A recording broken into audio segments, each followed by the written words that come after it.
Bismillahirrahmanirrahim. Assalamualaikum warahmatullahi wabarakatuh. Perkenalkan, nama saya Della Anggraini, NIM 2014020071 dari Prodi PBAC UIN Imam Bonjol Padang. Baik teman-teman, pada video kali ini saya akan menjelaskan ringkasan materi mata kuliah ilmu Badiah yang disusun untuk memenuhi tugas UAS yang diampuh oleh Ustazah Meliza Budiarti. Yang pertama, kita masuk ke pengertian ilmu Badiah. Ilmu Badiah merupakan cabang dari ilmu balaghah. Secara bahasa, Badiah diartikan menciptakan sesuatu yang baru, modern, dan asing. Adapun dalam istilah ilmu balaghah, ilmu Badiah adalah ilmu yang mempelajari tentang keindahan suatu kalimat, baik dari segi lafaz maupun makna. Dapat kita pahami bahwa tujuan mempelajari ilmu Badiah adalah agar pembicaraan kita enak didengar oleh mustami' atau si pendengar. Ruang lingkup ilmu Badiah terbagi dua, yaitu muhassinat lafziyah dan muhassinat maknawiyah. Muhassinat lafziyah terbagi menjadi sajak, jinas, dan iktibas. Sedangkan muhassinat maknawiyah terbagi dari tibak, muqabalah, takkidul mada bima yusbihu zam, takkidul zam bima yusbihu madah, tauriyah, mubalaghah, jamak, husnul taklil, dan uslubul hakim. Yang pertama, kita masuk ke pembahasan sajak. Sajak adalah kesamaan huruf akhir pada dua fasilah atau susunan kalimat. Yang dimaksud fasilah bisa bait, ayat, kalimat, atau penggalan kalimat. Sajak dapat membentuk bunyi dan nada huruf yang indah dan berirama. Dalam Al-Quran banyak terdapat sajak. Bahkan hampir di semua ayat berupa sajak. Dan itu merupakan bahwa kalau Al-Quran itu karya sastra yang paling indah. Macam-macam sajak itu terbagi 4, yaitu yang pertama sajak mutaraf, yang kedua sajak mutawazin, yang ketiga sajak mutawazi, dan keempat sajak murassahah. Contohnya bisa kalian lihat di peti. Pembahasan kedua yaitu jinas. Jinas biasa diartikan sama, mirip, atau sejenis. Adapun di dalam ilmu balaghah, jinas adalah dua kata yang sama dalam pelafalan namun beda dalam makna. Macam-macam jinas ini terbagi menjadi dua, yaitu jinas tam dan jinas ghairu tam. Jinas ghairu tam ini banyak lagi pembagiannya seperti lahik, nakis, dan berbagai macam pembagian lainnya. Selanjutnya iktibas. Iktibas adalah mengutip satu kalimat dari Al-Quran atau hadis lalu disisipkan ke dalam prosa atau syair tanpa dijelaskan bahwa Al-Quran yang dikutip tersebut diambil dari Al-Quran dan hadis. Pengutip diperkenankan mengadakan sedikit perubahan. Apabila kita mengutip satu ayat atau hadis, bisa ditambah dengan isyarat qala Allahu atau qala nabiyyu dan sebagainya. Bentuk-bentuk iktibas terbagi 3, yaitu yang pertama sabitul ma'ani, yang kedua yang dirubah sedikit wacananya seperti pada contoh, yang ketiga muhawwal. Selanjutnya yaitu at-tibak. Tibak adalah berkumpulnya dua makna yang berlawanan dalam satu kalimat. Dapat disimpulkan bahwa ketibak adalah apabila dalam satu kalimat terdapat satu kata atau kalimat dan antonimnya.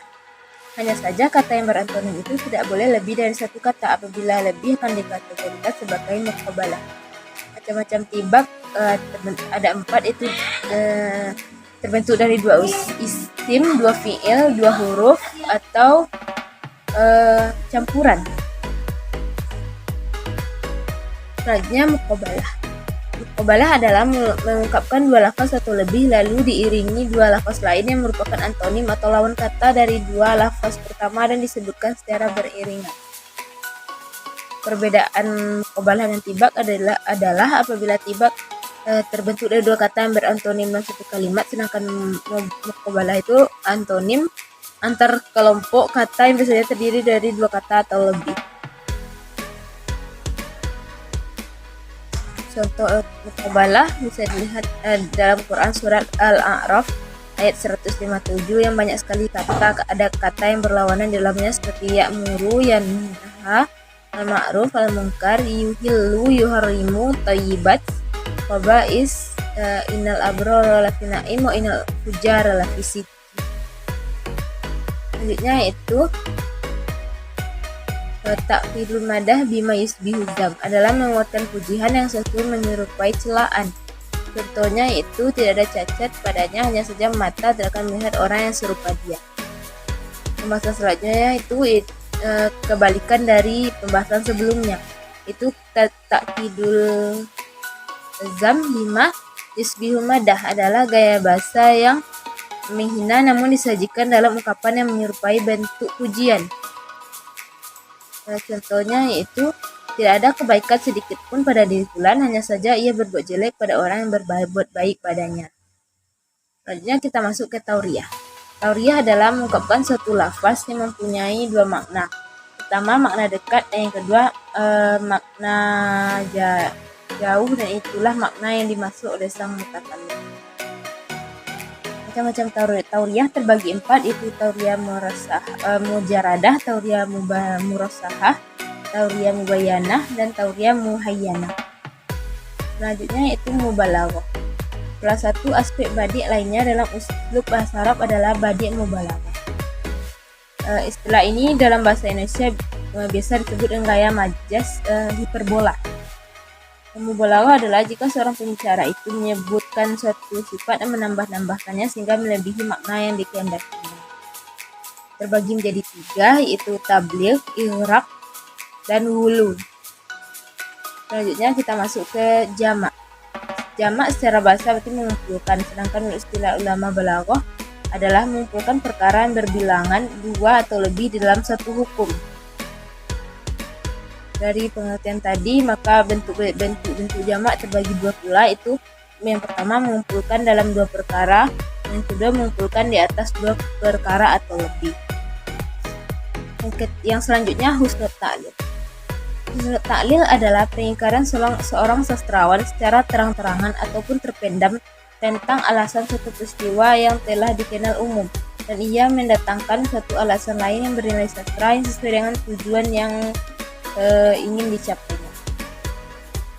Jadi dalam kajian ilmu balaghah, husnul ta'lil adalah seorang sastrawan baik secara jelas mengingkari penyebab terjadi suatu peristiwa sebenarnya, tapi ia menyebutkan alasan lain yang lebih lucu dan sesuai dengan kondisi terkadang bersifat menyindir ataupun memuji.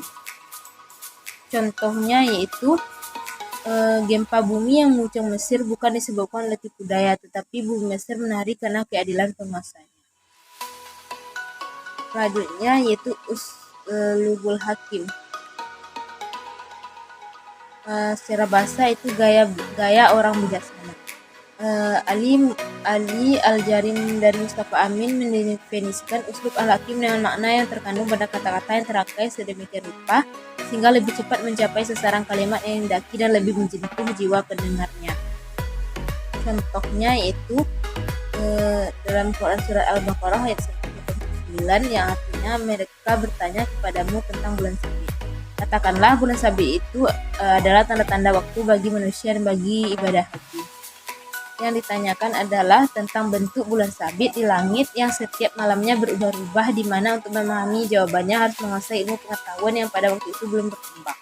Oleh karena itu jawabannya dialihkan pada manfaat bulan sabit sebagai penunjuk waktu. Untuk tujuan dan manfaat mempelajari uslubul hakim ini bisa dilihat dari itu. Baik, mungkin itu pembahasan materi ilmu badi' sudah jelaskan, semoga bermanfaat. Masalah jangan saya mohon maaf. Assalamualaikum warahmatullahi wabarakatuh.